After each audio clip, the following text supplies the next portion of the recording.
stepmother said real daughters don't charge their parents rent, so I showed her the lease she made me sign at 18. The paper was yellowed now, 5 years old, with her signature right next to mine. She stared at it like I'd conjured it from thin air. That was different, she insisted, snatching it from my hands. I was being difficult back then. Difficult meant I'd asked to keep my bedroom when she moved in with her 2 daughters after marrying my dad. I was 17. They got my room. I got the basement with the water heater that groaned all night. The lease required $600 monthly plus utilities. Minimum wage was $7.25. I worked 50 hours a week while finishing high school just to keep a roof over my head in my own father's house. They leased a boat 3 months later. Took a vacation to Cancun that Christmas. I wasn't invited because someone needed to watch the house. Her daughters went, posting photos in matching swimsuits while I ate ramen and studied for finals. I paid rent for 3 years. Every month, $600 in cash, because she insisted no paper trail was necessary within family. When I turned 21 and moved out, she cried about abandonment, said I was selfish for leaving when they needed me most. Now I'm 23. Dad called last week saying they're losing the house. Banks foreclosing in 60 days. Could I help with a loan?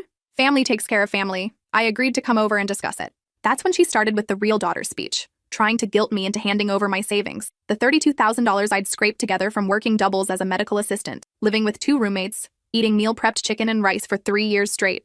I owed them, she said. They raised me, fed me, kept me safe. I pulled out my phone and opened my banking app, showed her the spreadsheet I'd been keeping since I was 18. Every rent payment, documented. Every utility bill. The groceries I'd bought because she said I ate too much. The Christmas gifts I'd purchased for my own father because she claimed they couldn't afford them. $27,140 in rent alone. $4,200 in utilities. Another $3,000 in miscellaneous contributions. I'd paid them $35,040 over 3 years. Consider this my repayment, I said. We're even. My father finally spoke from his recliner, asking if I'd kept track all this time. Someone had to. He taught me to document everything in writing. Always protect yourself in business. She blocked the doorway. My father was going to lose everything. His legacy. How could I be so cold? I learned from the best, I said, stepping around her. Dad caught up halfway to my car. He looked older suddenly. Smaller. Marriage is compromise, he said. She wanted to feel secure. And what about me feeling secure? He had no answer. Around 9 p.m., my phone rang. Unknown number. Then another call. And another. The woman identified herself as Patricia Chen from Davis & Associates. They were handling my father's bankruptcy filing. He'd listed me as potential co-signer for debt restructuring. I'd lived in the household and benefited from joint expenses between 2018 and 2021. There was a question of financial responsibility. I hung up and called Dad. Straight to voicemail. I pulled up my banking app with shaking hands. A pending transaction from 3 days ago. Someone had tried to add themselves as a joint account holder using my social security number. The bank had flagged it for verification. I scrolled through my credit report. 2 new credit card applications. Both declined, but the inquiries were there. Both using my information and listing my father's address. I couldn't fit what happens next in this short video, watch the rest down below. The credit inquiries were dated the same day I'd agreed to come discuss the loan. While I was driving over there, someone was applying for credit cards in my name. I took screenshots of everything and called the fraud department immediately. They confirmed the applications came from an IP address in my father's neighborhood, filed within a 45-minute window. The timeline was damning. I'd texted Dad at 6:47 p.m. saying I'd be there in 20 minutes. The first credit card application was submitted at 6:52 p.m., the second at 7:14 p.m. The joint account holder request was filed at 7:33 p.m. I'd walked into their house at 7:10 p.m. My stepmother had kept me talking in the kitchen for almost 40 minutes before bringing up the loan. Dad had been in his study the entire time. His computer was in there, his printer, all his financial documents with my social security number from when I was a minor. I felt sick. The bank representative asked if I wanted to file a police report. Identity theft was a serious crime, especially involving family members. The penalties could include jail time. I sat in my car in the parking lot of a 24-hour diner, staring at my phone. Part of me wanted to drive back there and confront them. The other part wanted to disappear and never look back. Instead, I called my roommate Tessa. She was in law school studying family law. She picked up on the first ring. When I explained everything, she was quiet for a long moment. Then she said I needed to document everything immediately. Take photos of the lease, screenshot all the bank records, download my credit reports, forward every email and text, create a timeline. We spent the next 3 hours at the diner. She brought her laptop and a legal pad. We built a case file like she'd learned in her classes. Every piece of evidence organized chronologically, every payment I'd made, every attempt to access my accounts. By 2 a.m., we had a 47-page document. The next morning, I filed a police report. The officer seemed skeptical at first. Family disputes over money were common. But when I showed him the timeline, the credit applications filed from my father's IP address while I was physically present in his house, his expression changed. This wasn't a dispute. This was fraud. He took my statement and said a detective would contact me within 48 hours. In the meantime, I should freeze my credit, change all my passwords, and avoid contact with my parents. I went to work that afternoon exhausted, took vitals, drew blood, ran lab samples. One of my patients, an older woman named Dorothy, noticed I was distracted. She'd been coming in weekly for months for her treatments. We'd developed a friendly rapport. "What's wrong, sweetheart?" she asked as I adjusted her IV. I shouldn't have said anything, but I was tired and hurt, and the words just spilled out. Told her about the rent, the lease, the credit fraud, everything. She listened without interrupting. When I finished, she patted my hand and said something I'll never forget. "Blood doesn't make family. Loyalty does. And from what you've told me, you haven't had a family in that house for a long time." That night, I got a call from Detective Morrison. He'd reviewed my report and pulled the IP logs from the credit applications. He wanted to interview me formally and bring in a forensic accountant to examine the cash rent payments. The investigation moved faster than I expected. My father's computer showed a search history from the evening I'd visited: how to add authorized user to adult child's bank account, legal guardianship versus power of attorney, statute of limitations on parental debt. He'd been planning this for weeks. The forensic accountant found something else. My stepmother had been depositing my cash rent payments into a personal account I'd never known about. Not their joint checking, not the household expenses account, a separate savings account in only her name. She'd collected $27,140 from me over 3 years and kept every penny separate from the family finances, while claiming they were struggling, while saying they needed my contributions to survive. Detective Morrison asked if I wanted to press charges: identity theft, fraud, financial exploitation. I thought about my father's face when I'd shown him the spreadsheet, his genuine surprise that I'd kept records, his confusion about why I was angry. He truly believed he'd done nothing wrong. And my stepmother blocking the doorway, demanding to know how I could be so cold, so ungrateful, after everything they'd done for me. I pressed charges. The first court date was 3 weeks later. Dad showed up in his best suit with my stepmother beside him, both looking confused and betrayed, like I was the villain in this story. Their lawyer argued that the rent agreement was a legitimate arrangement between adults sharing a household, that I'd benefited from their home and supervision, that the credit applications were a misunderstanding, an attempt to help me build credit. My lawyer, a family law attorney Tessa had connected me with, presented the lease. Pointed out that I'd been a minor when this arrangement started, that my stepmother's daughters, who'd moved in at the same time, had never been charged rent, that the cash payments into a secret account showed intent to conceal income. Then she presented the timeline from the evening I'd visited, the searches on my father's computer, the applications filed while I was physically present, unable to monitor my accounts. The judge reviewed everything in silence. Finally, she looked at my father and asked a simple question: "Why didn't you just ask your daughter for help directly?" He stammered, said he thought I'd say no, that I'd been distant since moving out, that he needed to secure the funds before asking. "So you committed identity theft because you assumed she'd refuse?"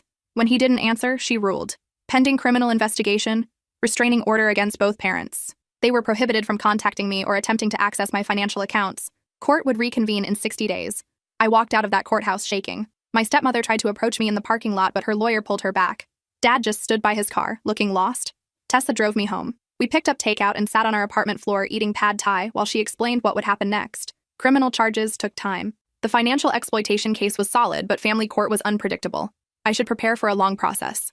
That weekend, I went through old boxes I'd been storing, found photos from before Dad remarried, me and him at my middle school graduation, at the beach, building a tree house in our backyard. He'd been different then, present, engaged. He remembered my teachers' names, my friends, what I wanted to study in college. Then she moved in and he became someone else. Someone who prioritized his new wife's comfort over his own daughter's security. Someone who could watch me work 50 hours a week to pay rent while her daughters got allowances and new clothes. I threw the photos away. 2 weeks later, Detective Morrison called. They'd executed a warrant on my father's financial records, found emails between him and my stepmother discussing my income, my savings, how much they could potentially access. One email from 6 months before their foreclosure made me physically ill. My stepmother had written, "She's been saving for years, lives like a broke college student, has to have at least $30K. If we can get joint account access, we can transfer it before she notices.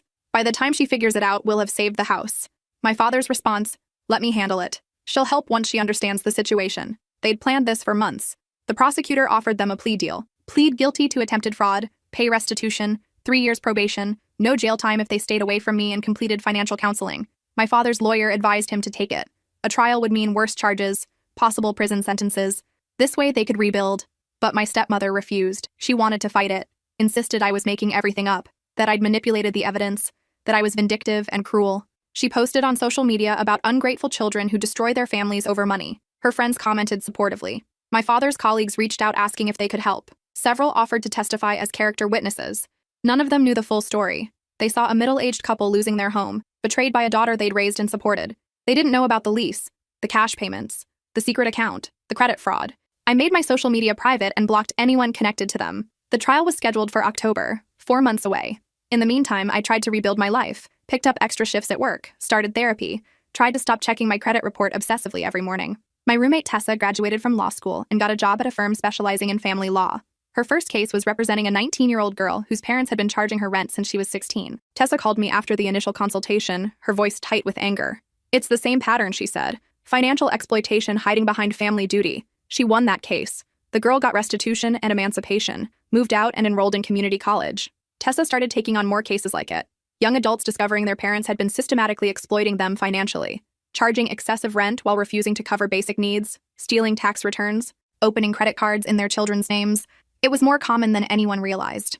In July, my father's lawyer called. He wanted to meet me privately without the prosecutor or my attorney present. Said my father had something important to tell me. I almost refused, but curiosity won. We met at a coffee shop downtown. Dad looked terrible. He'd lost weight. His suit hung loose on his frame. There were circles under his eyes. He apologized.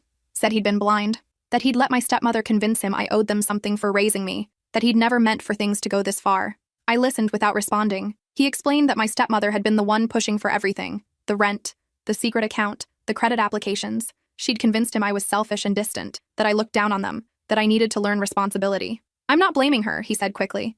"I made the choice to go along with it. But I need you to understand, I thought I was teaching you something important." "What?" I asked. "What did you think you were teaching me? That life isn't fair. That you have to fight for what you have. That family supports each other." I stared at him. "You charged me rent at 18. Let me live in a basement. Took vacations while I ate ramen. Tried to steal from my bank account. And you think you were teaching me about family support?" He didn't have an answer. I stood to leave. He grabbed my hand. "Please," he said. "I know I can't fix this. But I need you to know I'm sorry. I'm filing for divorce. Taking the plea deal. I'll pay back every penny you gave us, with interest." "Too late," I said. "You taught me something, though. You taught me that blood doesn't make family. Loyalty does. And you've shown me where your loyalty lies." I walked out. The divorce proceedings happened parallel to the criminal case. Stepmother fought him on everything. The house, the cars, the retirement accounts. She claimed she deserved more because she'd supported him emotionally through his difficult relationship with his ungrateful daughter. The judge wasn't sympathetic. Evidence of the secret account came out. My stepmother had deposited not just my rent money, but also cash gifts from relatives that were meant for me. Graduation money, birthday checks from my grandparents. She'd been intercepting them for years. Total amount, $34,180. Combined with the rent payments, she'd taken over $60,000 from me. The judge ordered her to pay it back immediately. She claimed she didn't have it, had spent it on household expenses. The boat had been repossessed. The vacation had been on credit cards. There was nothing left. So the judge garnished her wages, 20% of every paycheck until the debt was paid. My father's criminal case resolved in September. He took the plea deal. 3 years probation, 200 hours of community service, mandatory financial counseling. He had to pay restitution of $35,040, the amount I'd paid in rent and utilities. My stepmother took her case to trial. The prosecutor laid out everything. The lease I'd signed as a minor, the secret account, the intercepted gift money, the credit applications filed from their home while I was there, the emails planning to steal from my accounts. The jury deliberated for 4 hours. Guilty on all counts. She got 2 years in prison and 5 years probation after release. Had to pay full restitution plus damages. Lost the house in the divorce.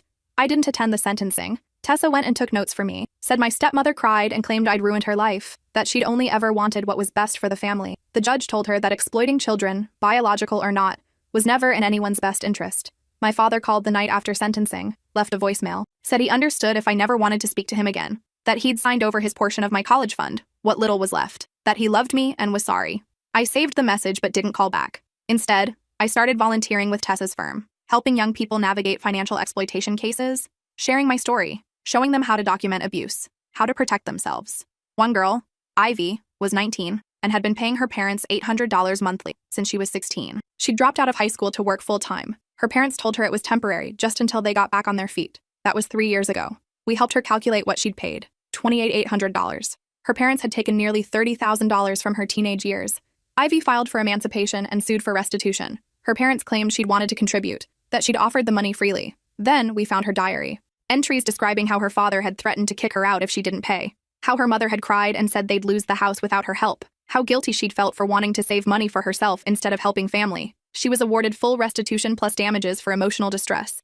Used the money to get her GED and enroll in nursing school. She reminded me of myself at that age, desperate to help, willing to sacrifice everything, believing that family came first, even when family was destroying her. By December, I'd helped Tessa's firm with 8 cases. All young adults, all facing similar exploitation. Parents who saw their children as income sources rather than people to protect and nurture. We won 7 of them. One night, Tessa asked if I'd ever consider going to law school. She thought I'd be good at it. that I understood these cases in a way most attorneys couldn't. I thought about it. The idea of helping others legally, of understanding the system that had protected me, it was appealing. But I loved my work as a medical assistant, loved the direct care, the immediate help I could provide, loved patients like Dorothy, who'd listened to my story and reminded me what family should actually mean. I told Tessa I'd think about it. That same week, I got a letter from my father. Not an email, not a text. An actual handwritten letter delivered to my apartment. He wrote about his childhood. His own parents had been cold and distant. They'd viewed parenting as an obligation, not a relationship. He'd promised himself he'd be different with me, and he had been, for years, until he'd remarried and gotten confused about where his priorities should lie. He wrote that he'd been in therapy since taking the plea deal, that his counselor had helped him understand how he'd failed me, that charging rent had been about control, not teaching responsibility, that he'd been trying to prove something to my stepmother rather than protecting his own child. He wrote that he didn't expect forgiveness, but he wanted me to know he was working on himself, that he'd sold the boat, downsized to a small apartment, and started volunteering at a youth shelter, that he was trying to become the person he should have been all along. I read it 3 times. Then I put it in a box with the court documents and the spreadsheet of payments and everything else from this nightmare. Maybe someday I'd respond, maybe not. For now, I focused on moving forward. I got promoted at work. My supervisor noticed my attention to detail and offered me a position in the laboratory. Better pay, more regular hours. I accepted. Used the extra income to move into my own studio apartment. No more roommates. Just me and my carefully budgeted life and my growing savings account that no one else could touch. I started dating someone I met at the hospital. Owen worked in physical therapy. He was kind and funny and completely shocked when I explained why I had so many fraud alerts on my accounts. His parents had helped him through college, paid his rent until he found a stable job, celebrated his achievements without expecting repayment. Meeting them was surreal. His mother hugged me the first time we met. His father asked about my work with genuine interest. They invited me to family dinners and holiday gatherings and never once suggested I owed them anything for the food I ate or the space I occupied. This was what family was supposed to be like. Owen and I had been dating for 6 months when he proposed.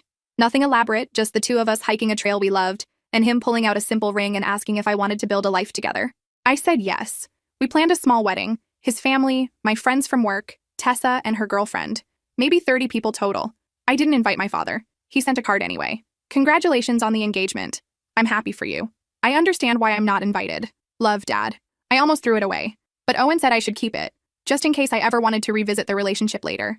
So I put it in the box with everything else. The wedding was beautiful. Simple ceremony in a park, reception at Owen's parents' house. Dorothy came, bringing her whole family. She'd been in remission for 6 months and looked healthier than I'd ever seen her. She pulled me aside during the reception and said she was proud of me, that I'd turned something horrible into something meaningful, that I was going to help so many people who'd been where I'd been. I cried in the bathroom for 10 minutes after that conversation. Tessa caught the bouquet. Her girlfriend laughed and said they'd have to start planning their own wedding now.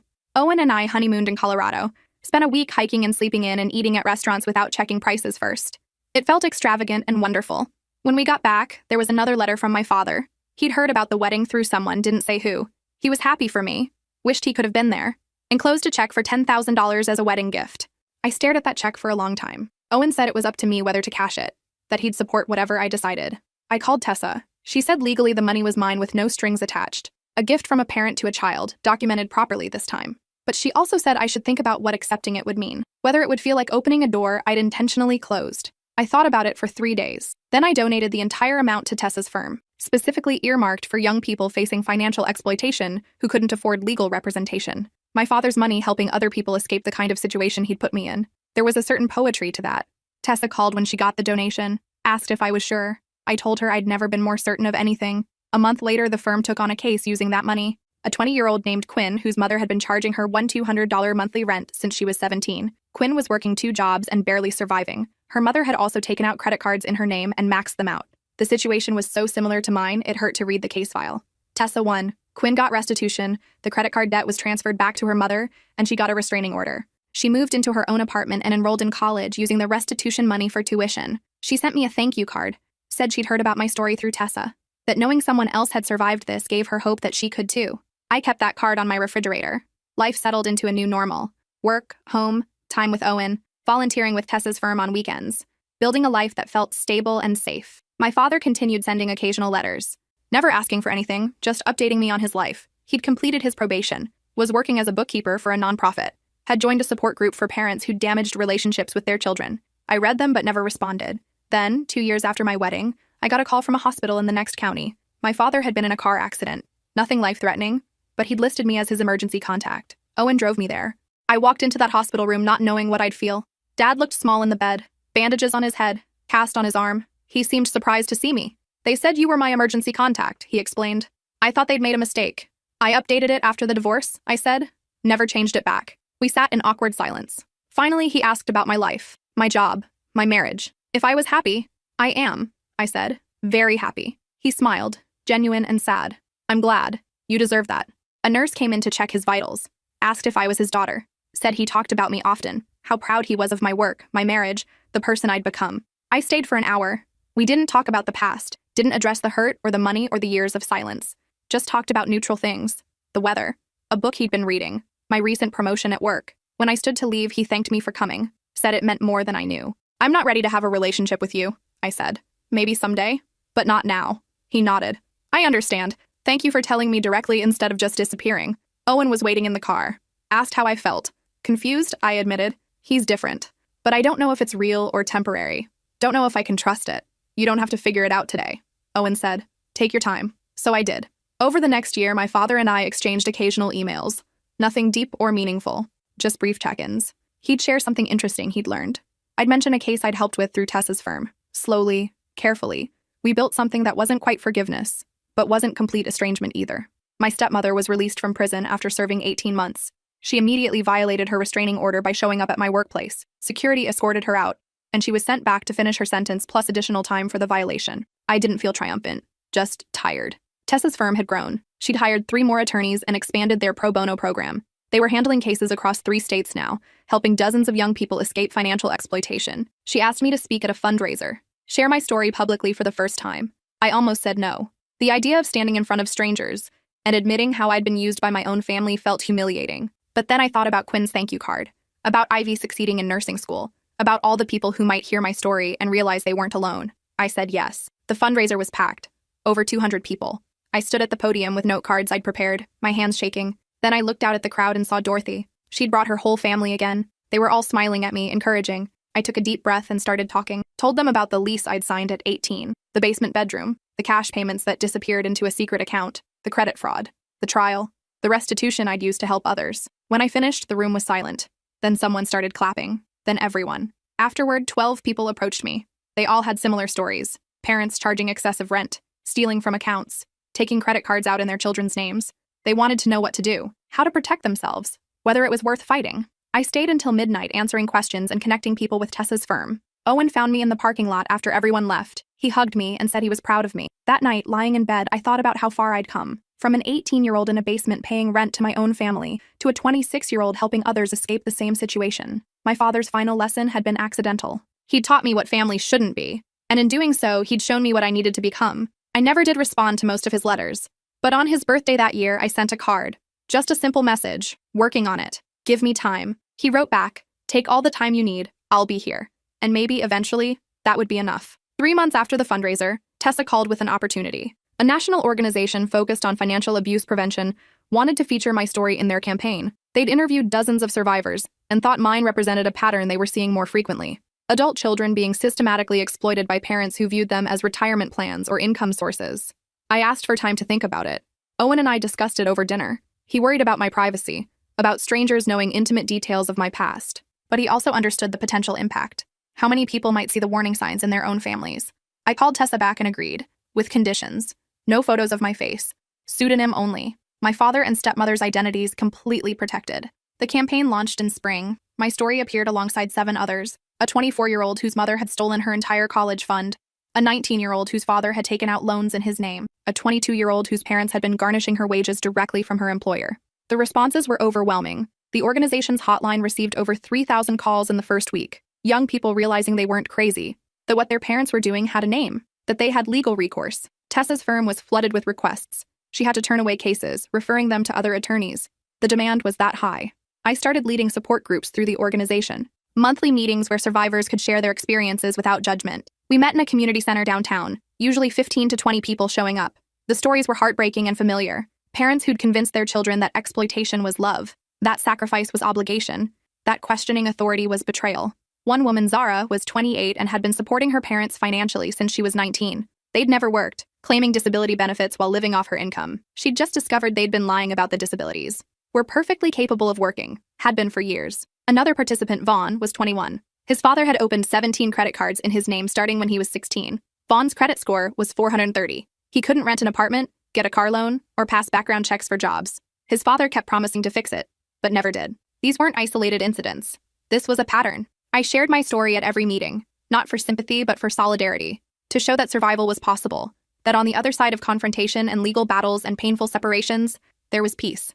Dorothy started attending the meetings with me, not as a participant but as support. She'd bring coffee and pastries, stay quiet in the back, offer hugs to anyone who needed them. She told me once that watching me help others had inspired her to do the same, that surviving cancer had given her a second chance, and she wanted to use it meaningfully. Owen came to a few meetings too, sat beside me while I facilitated discussions, helped stack chairs afterward, drove home people who didn't have transportation. His parents donated money to Tessa's firm, set up a small scholarship fund for survivors who wanted to pursue education but whose credit was destroyed by parental fraud. This was what family looked like. People who showed up, who gave without expecting returns, who celebrated your growth instead of resenting your independence. My father kept writing. His letters became more detailed, more introspective. He'd started his own therapy, not court-mandated anymore but voluntary, was working through childhood trauma he'd never addressed. One letter described how his father had been financially abusive to his mother, how he'd watched her hand over every paycheck, beg for grocery money, hide purchases in the trunk so his father wouldn't see. He'd promised himself he'd never be that man, and then he'd become something arguably worse. Someone who'd exploited his own child under the guise of teaching responsibility. The letter ended with a question. Would I be willing to meet with him and his therapist? Not for reconciliation necessarily, but for his healing process. The therapist thought it might help him understand the full impact of his actions. I discussed it with my own therapist first. She warned me that I might be disappointed, that parents often use these sessions to justify their behavior rather than truly accept accountability. But she also said it could provide closure, a chance to say everything I'd been holding in. I agreed to one session. We met at his therapist's office on a Tuesday afternoon. Dad looked nervous, sitting on the far end of the couch. His therapist, Dr. Reeves, greeted me warmly and explained the format. This was my space. I could say anything I needed to say. Dad was here to listen. I'd prepared for weeks, written down everything I wanted him to understand. I told him about the nights I'd cried in the basement, feeling worthless and unwanted, about skipping meals to make rent, about the constant anxiety that I'd miscalculate and end up homeless. I told him about watching his stepchildren get new clothes, new phones, family vacations, while I wore thrift store shoes with holes in the soles. I told him about the shame, the confusion, wondering what I'd done to deserve being treated like a tenant rather than a daughter. He cried. Didn't interrupt, didn't justify, just cried. When I finished, Dr. Reeves asked him what he'd heard. He repeated back my words almost verbatim, acknowledged each harm, admitted he'd been so focused on his new marriage that he'd abandoned his first responsibility. Then he asked if there was anything he could do, not to fix things, because he understood that was impossible, but to make amends in whatever small way I'd allow. I thought about it. Finally, I said I wanted him to share his story, to help Tessa's firm by speaking at their events, to tell other parents what happened when they chose new partners over their children, to warn them before they made the same mistakes. He agreed immediately. 6 months later, he spoke at a parenting workshop Tessa's firm hosted.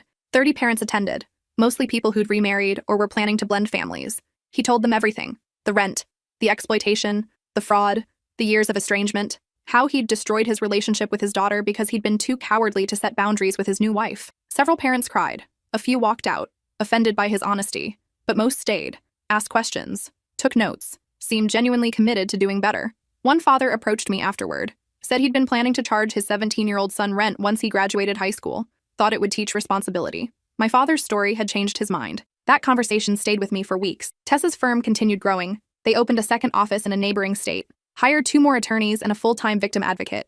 The scholarship fund Owen's parents started had helped 8 survivors enroll in college. I got promoted again at work, became a lab supervisor overseeing a team of 5 technicians.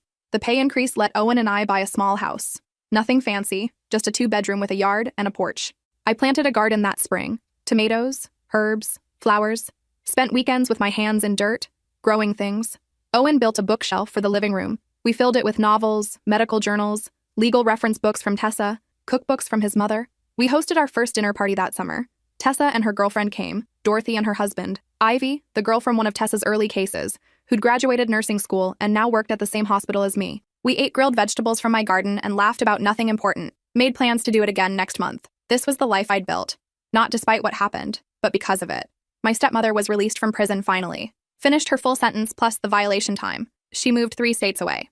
I never heard from her directly, but Dad mentioned she'd remarried. Some man she'd met through a prison pen pal program. Good luck to him, I thought. Dad and I settled into an odd but functional rhythm. We met for coffee every few months. Always in public, always time limited. We talked about surface things mostly. His volunteering work, my garden, books we'd read. We didn't talk about the past unless it was in the context of his advocacy work. He'd become a regular speaker at Tessa's events, and occasionally I'd attend. Watch him tell our story with appropriate humility and genuine remorse. It wasn't forgiveness exactly, more like peaceful coexistence. An acknowledgement that we'd both survived something painful, and were trying to be better versions of ourselves. Dorothy's cancer returned when I was 29, aggressive this time. The doctors gave her 6 months. She lasted 8, stayed positive until the end, kept attending support group meetings even when she was weak, said helping others gave her purpose. At her funeral, her daughter thanked me, said I'd given her mother something meaningful to focus on during her final years, that the friendships she'd built through the support groups had sustained her. I ugly cried through the entire service. That night, Owen held me while I processed the loss. Dorothy had been the first person to really see me, to validate my experience without judgment or qualifications, to remind me that family was about loyalty, not blood. I took a week off work, spent the time in my garden, pulling weeds and thinking about legacy, what we leave behind when we're gone. Dorothy had left kindness, had left a space in the world that was gentler because she'd been in it. I wanted that too. So I doubled down on the advocacy work, started training to become a certified victim advocate myself, took evening classes while working full-time. It was exhausting and fulfilling and exactly what I needed. Tessa asked me to co-facilitate a workshop on financial boundaries in families. We spent 6 weeks developing curriculum, how to recognize exploitation, how to set limits, how to protect yourself legally while maintaining relationships if desired. The workshop was held on a Saturday in November. 23 people registered. Young adults, parents trying to do better, social workers looking for resources. We split them into small groups for exercises, had them practice difficult conversations, role-play setting boundaries, discuss warning signs they'd missed or ignored. One participant, a 23-year-old named Felix, broke down during an exercise. His parents had been charging him $2,500 monthly rent since he was 18, claiming they were teaching him real-world skills. He just discovered they'd paid off their mortgage 3 years ago. His rent money had been pure profit for them. During the break, I talked with Felix privately, asked if he'd documented anything. He had. 5 years of receipts, text messages, bank transfers. I connected him with Tessa. Felix filed suit 3 weeks later. His case went to mediation and his parents settled. Full restitution plus interest. He got $94,000, used it for a down payment on his own house. By the time I turned 30, I'd helped facilitate the recovery of over $800,000 for exploitation survivors. The number felt surreal. That was money that had been stolen from young people trying to build lives. Money now being used for education, housing, freedom. Owen threw me a birthday party. Small gathering at our house. My advocacy group friends came. Dad came too, the first time he'd been to my home. He brought a gift, a photo album he'd made, pictures from my childhood, before everything fell apart. Me learning to ride a bike, first day of kindergarten, science fair projects. Every photo had a caption in his handwriting. Memories he'd nearly forgotten, moments he'd taken for granted. The last page was blank except for one sentence. The future is ours to write differently. I cried. Put the album on my bookshelf next to everything else I'd built. Later that night, after everyone left, Dad asked if he could see my garden. We walked outside in the dark. I showed him the tomato plants, now bare for winter. The herb garden I'd cover with mulch.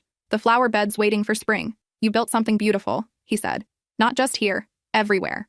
I know, I said. I had to. We stood in comfortable silence. For once, it didn't feel awkward or forced. Just two people acknowledging a complicated past while standing in a hard-won present. Before he left, he hugged me. First time in over a decade. I hugged him back. Briefly, but genuinely. The next morning, I woke up to an email from a producer at a major network. They were developing a documentary series about financial abuse in families. Someone had forwarded them my story from the campaign. They wanted to interview me. I forwarded it to Tessa. She called immediately. This is huge, she said. This could reach millions of people. Change how society views these dynamics. I thought about it for days. The exposure felt terrifying, but the potential impact felt too important to ignore. I agreed, with conditions. No identifying information, editorial control over how my story was presented, consultation on resources provided to viewers. They accepted every condition. Filming happened over 3 months. They interviewed me, Tessa, several of her clients, experts in family law and financial abuse. They obtained court documents, showed the spreadsheet I'd kept, even interviewed Dad about his perspective. The episode aired on a Tuesday night in May. Owen and I watched it together on our couch, holding hands. Seeing my story presented so starkly was surreal. The lease, the basement, the credit fraud, the trial, all of it laid out for millions of viewers. But what struck me most was the ending. They showed me at a support group meeting, facilitating a discussion, showed Felix in his new house, showed Ivy at the hospital where we worked. They showed survival, and growth, and hope. The response crashed the organization's website. Over 50,000 calls to the hotline in 24 hours. News articles about the epidemic of parental financial abuse. Think pieces about why we don't talk about it. Tessa's firm hired 4 more attorneys within a month. Opened offices in 3 additional states. The demand was overwhelming. I gave interviews to news outlets, podcasts, anyone who wanted to discuss the issue. Each time, I emphasized the same points. Document everything. You're not crazy. You deserve better. Help exists. My inbox filled with messages from survivors, hundreds of them, each one a variation on the same theme. I thought I was alone. Thank you for speaking up. I tried to respond to as many as I could, but eventually I had to create a standard response with resources.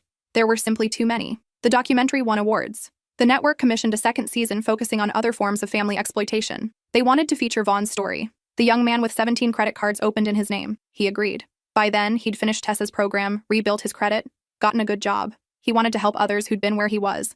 Life continued forward. Owen and I celebrated our 5th anniversary, planted a tree in the backyard to mark the occasion, an oak that would outlive us both. Tessa got married. I stood beside her, holding flowers while she and her girlfriend exchanged vows, cried happy tears for once.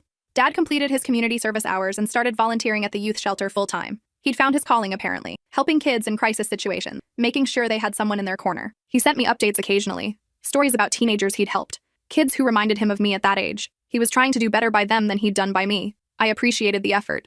Still kept careful boundaries. But I appreciated it. My stepmother tried contacting me once more. A letter forwarded through Dad. She claimed she'd changed, that prison had given her perspective, that she wanted to apologize.